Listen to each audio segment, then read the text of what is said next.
Hi and welcome to our channel. In front of me I have AMAZFIT T-Rex Ultra and I'm going to show you how to change the time and date format on this watch. So let's get started.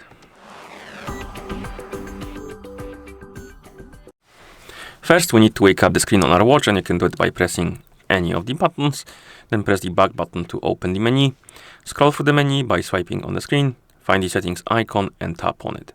In settings, find the option called watch face and time, and tap on it, of course, and here we have time format and date format. To change the time format, tap on time format, of course. It will open the list of different options, and here you have 12-hour time, 24-hour time, and follow the phone. The follow phone option, basically, if you select it, it will sync the time from the phone that your watch is paired with. And then we have 24-hour time and 12-hour time. So select the one you like, and once you're done, you can press the back button. Then we have the date format, and here again we have a couple of formats.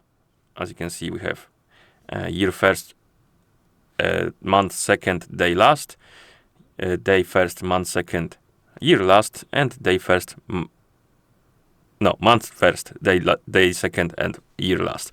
So select the one you like by simply tapping on it, and then you can press the back button a couple of times to go back to watch face, and then you should see the changes apply. And that's how you change the date and time format on this watch. If you found this video helpful, please consider subscribing to our channel and leaving a like on the video. Thank you for watching and see you in the next one.